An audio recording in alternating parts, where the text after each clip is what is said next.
दुनिया ने 80 साल तक ये समझा कि न्यूक्लियर बॉम्ब जंग को रोक देते हैं, लेकिन जून 2025 में यूक्रेन ने रशिया के अंदर घुसकर एक ऐसा हमला किया जिसने इस थ्योरी की बुनियाद हिलाकर रख दी। सवाल ये पैदा होता है कि अगर दुनिया की न्यूक्लियर सुपर पावर अपने स्ट्रेटेजिक एसेट्स को प्रोटेक्ट नहीं कर सकती और इस तरह के अटैक्स और स्ट्राइक्स को नहीं रोक सकती, तो क्या न्यूक्लियर डेटरेंस वाकई फेल हो चुकी है?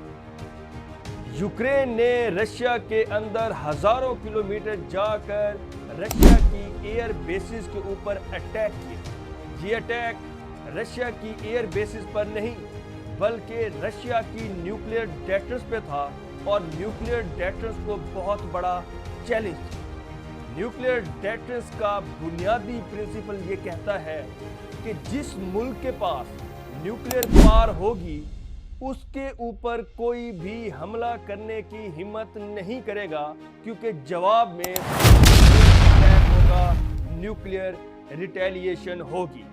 मगर यूक्रेन ने दुनिया को ये समझाया कि ये जो न्यूक्लियर डेटरेंस है इसका कॉन्सेप्ट फेल हो चुका है और जंग आजकल मिसाइल या न्यूक्लियर बॉम्ब से नहीं बल्कि टेक्नोलॉजी, एआई और ड्रोन से लड़ी जा रही है।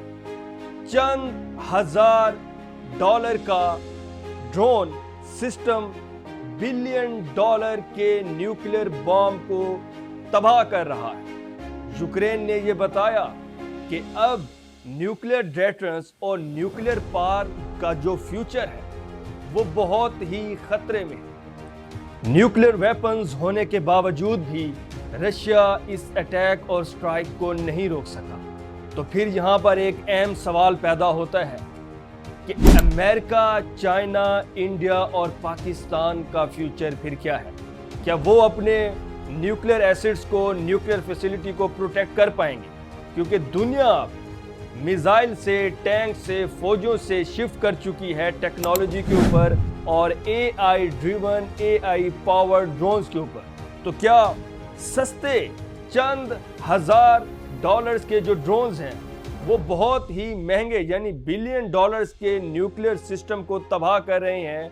तो फिर न्यूक्लियर पावर्स का फ्यूचर क्या है? क्या पाकिस्तान अपने आप को प्रोटेक्ट कर पाएगा? क्या अमेरिका, चाइना और इंडिया अपने आप को प्रोटेक्ट कर पाएंगे? ये सब कुछ अब डिपेंड कर रहा है एआई यानी टेक्नोलॉजी के ऊपर। अब न्यूक्लियर स्टेट्स को सिर्फ मिलिट्री न्यूक्लियर बॉम्ब ही नहीं बल्कि उनको ड्रोन्स, एंटी ड्रोन सिस्टम भी चाहिए। उनको एक ऐसा डिफेंसिव सिस्टम चाहिए जो ये भी रिलोकेट कर सके कि ड्रोन कहां से आ रहा है और उसको किस तरह से काउंटर करना है। क्योंकि साइबर अटैक्स और इस तरह की टेक्नोलॉजी ड्रिवन जितने भी स्ट्राइक्स और अटैक्स हो रही हैं, ये मुल्कों की न्यूक्लियर एसिड्स तक पहुंच चुकी हैं।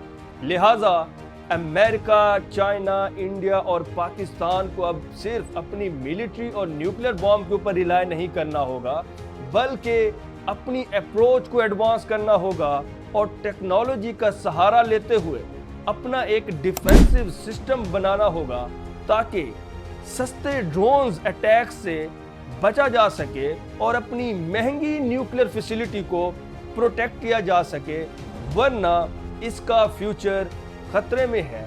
और फ्यूचर ये बताता है कि अब जंगें महंगी नहीं होंगी बल्कि सस्ती होंगी, क्योंकि ये अब टेक्नोलॉजी की बेस के ऊपर आ गई हैं। यानी फ्यूचर में जो जंगें होंगी वो ड्रोन्स की बेस के ऊपर होंगी, वो टेक्नोलॉजी, वो साइबर अटैक्स की होंगी, ना कि न्यूक्लियर बॉम्ब्स की होंगी। लिहाजा स्टेट्स को अपना advance system, technology integrated system चाहिए ताकि वो अपने एसिड्स को प्रोटेक्ट कर सके।